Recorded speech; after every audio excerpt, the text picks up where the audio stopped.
Hello, my name is Simona Cipriani. I'm here at the Art of Control, the Pilates studio in Stamford, Connecticut. Also the Center for Teacher Training Program, the Art and Science of Contrology. Today we're going to take a look at the single leg stretch, or also called one leg stretch. Is the first exercise of the 5 abdominal series. So we're going to work deeper in the core, and we're also going to introduce a little more coordination.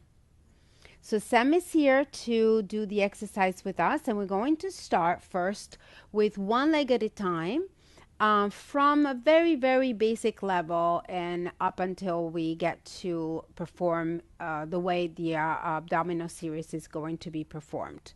So you're going to start with one leg bent into the chest, and you're going to have your hands in front of your shins.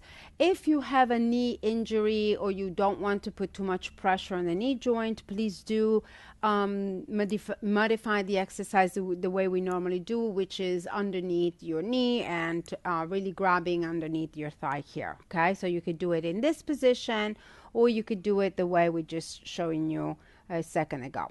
So expelling the air out of your lungs is also part of the exercise. So I want to emphasize that if you do have the flexibility, you want to try to get your thighs to really get into the rib cage here and press really on that side of the lung, okay? And exhaling all the way as you bring the leg in. And then you inhale, take this foot down, and then take the other one up.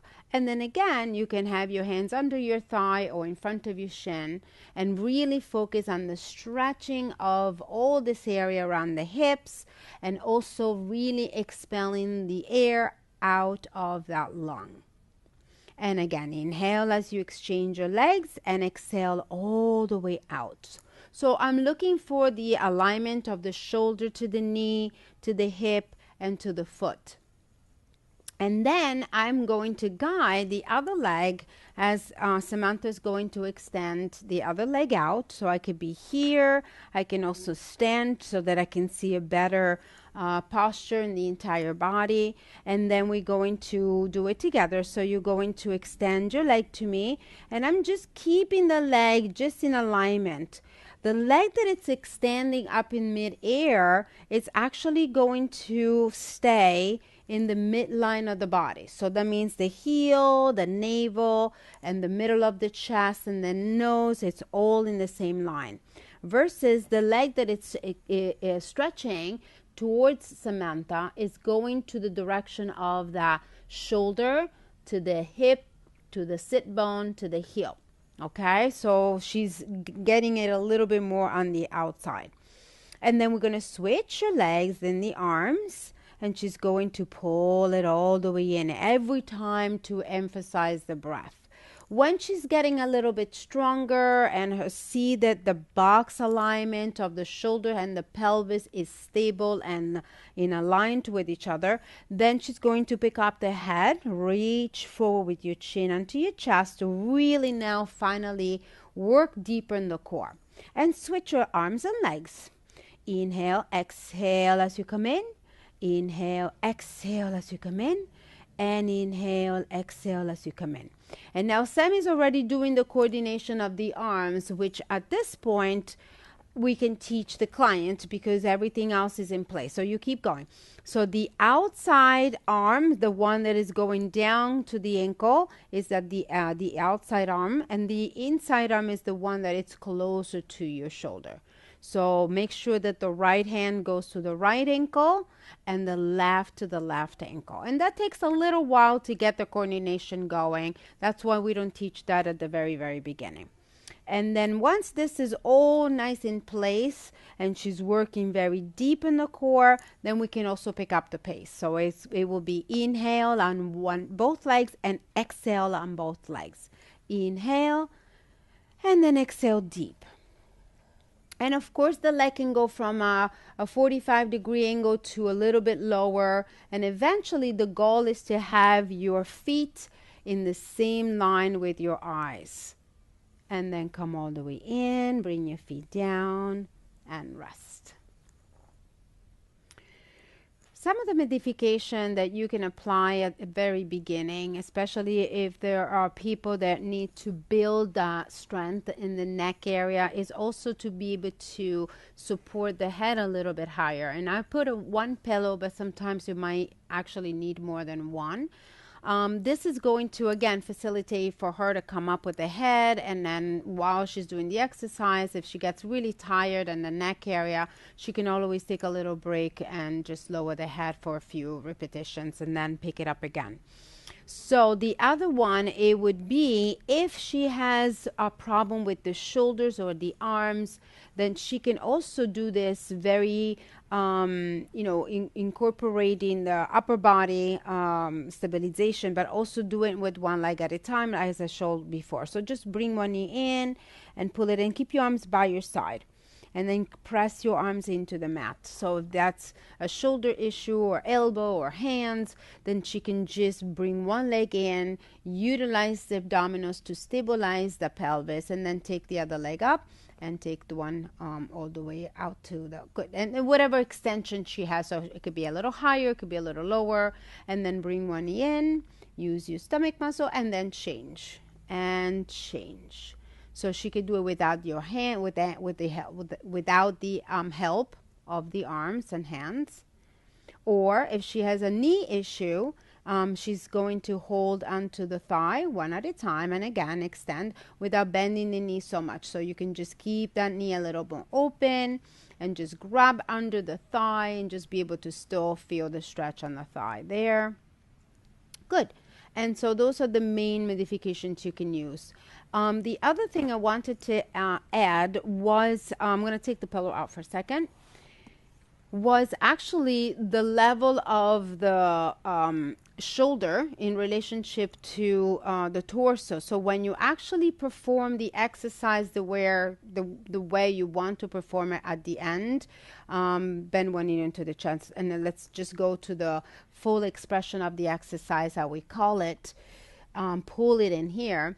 You're going to only keep the shoulder up off the mat, but not the inferior angle of the scapula. So you really want to feel that bone right there down onto the mat. So press against my finger.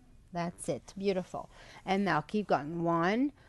So this makes the spine a little longer, and it's not curving up too high, because sometimes I see people that are, a little strong in the abdominals, and they really think that by using the abdominals more, they can work a little deeper in there. But then what happens is that they're really rounding this upper body a lot. And so that's a little bit of a different variation perhaps, but we want to make sure that this stays long in the waistline, and this stays nice and open, and that scapula stays right attached to the mat. Great. Thank you very much. Hello, my name is Dr. Joe Muscolino, and let's now explore the biomechanics of this first in the abdominal series mat exercise, the single leg or one leg stretch. So let's start with the modifications. We have here a pillow under Sam's neck, and that's important for clients who have a hyperkyphotic, hyperflexed thoracic spine, where if we didn't have the pillow here, they would have their neck in hyperextension, especially at the atlanto-occipital joint. So the pillow allows the neck to be in a healthier, nice, long posture here. Some other modifications, where she contacts on her lower extremity. Using your left side, Sam, normally we would be contacting on the anterior side of the lower leg, the leg. But if the client has a pathology of the knee joint and cannot go in full flexion, typically this would be if there's a posterior lateral or medial meniscus tear or any pathology that causes a lot of swelling in the knee joint, then instead she can grasp on the posterior distal thigh. This allows the knee joint to not be pulled into as much flexion, and then we can just let gravity let it drop toward the comfortable position here, or if necessary, she can slightly contract the quads to go into a slight amount of less flexion, a little more extension there. Another modification would be she does go on the anterior side of the leg, but instead of having one more proximal and the other hand more distal, it's a simpler coordination pattern in the beginning for the upper extremities to have both here. Okay, can we now switch to the other side? Now here we see the modification where on the left side her foot is down on the mat. If her foot is on the mat, then her foot's stable, leg is stable, thigh is more stable, and it stabilizes the pelvis more for her. And that's important because whenever there is a flexion motion of the thigh at the hip joint in the sagittal plane, so can we bring this down and start to bring this up? All of the muscles that engage to flex the thigh at the hip joint, they are anterior tilters of the pelvis at the hip joint. And they would pull the pelvis toward an excessive anterior tilt if we didn't stabilize.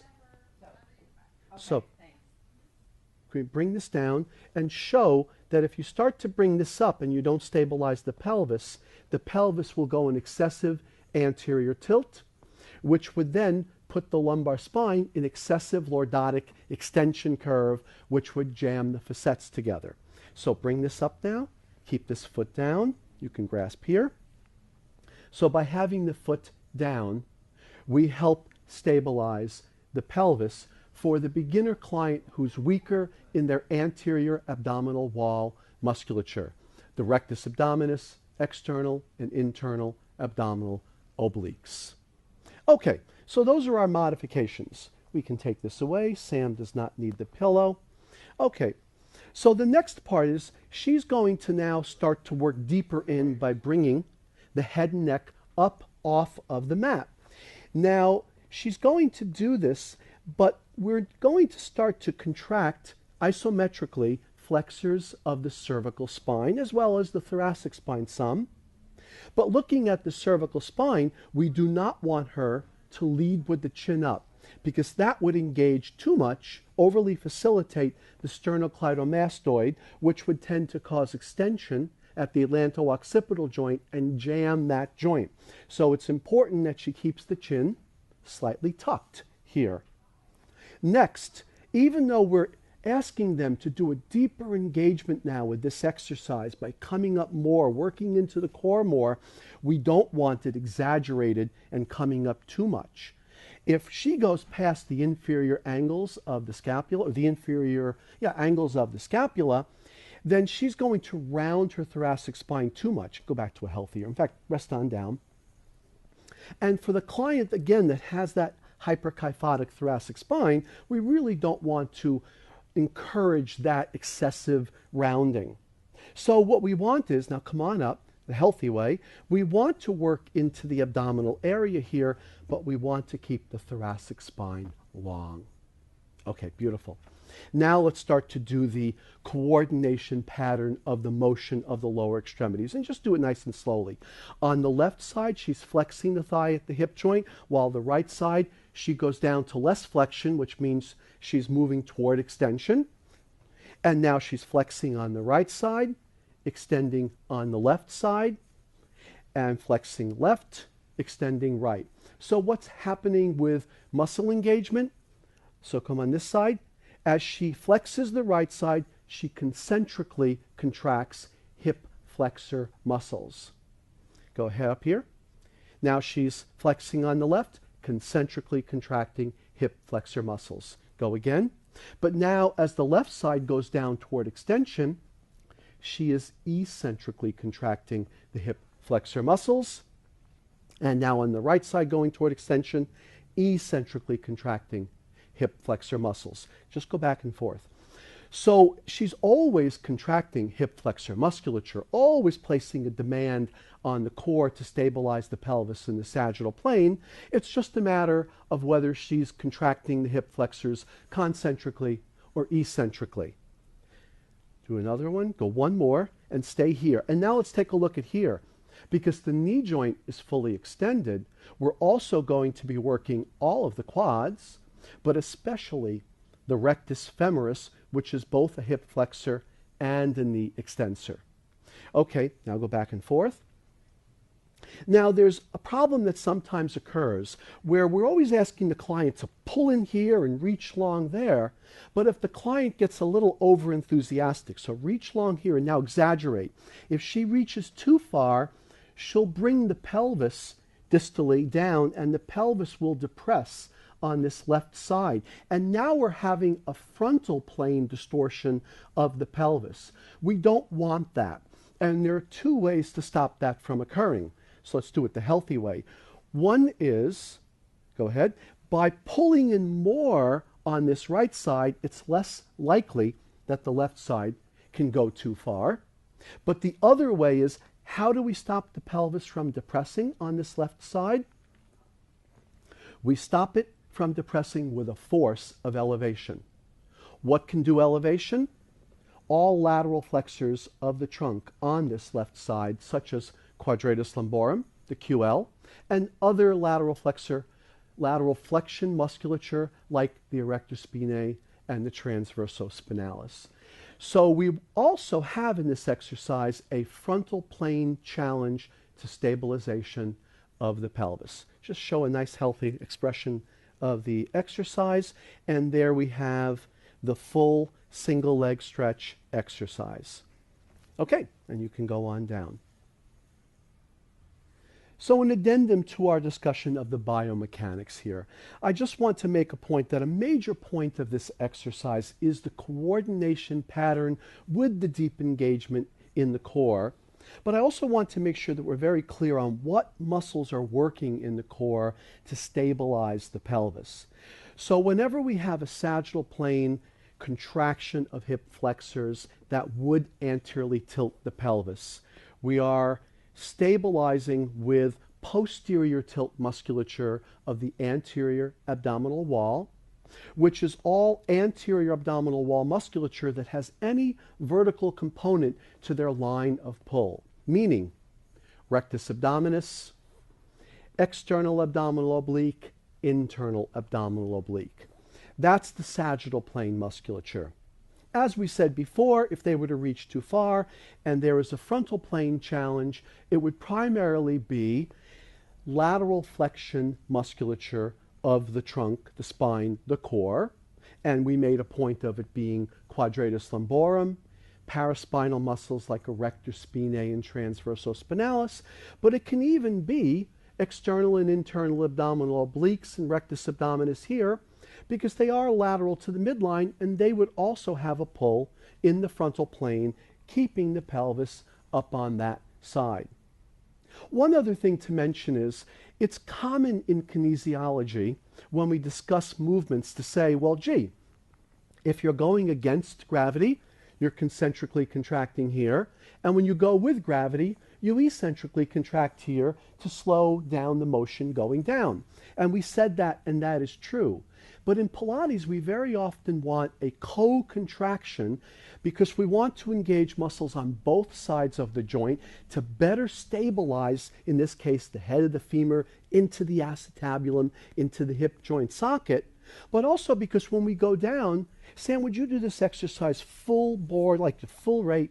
When she's going down toward extension faster than gravity would bring her, which means she needs to concentrically engage hip extensors, and go down one more time here and hold here, such as glutes and perhaps hamstrings to some degree, but especially glutes, because she's going faster than gravity, and it's only toward the end of the phase of the range of motion that she really needs to break eccentrically with the hip flexor muscles. So this exercise is also a really good engagement for the glutes.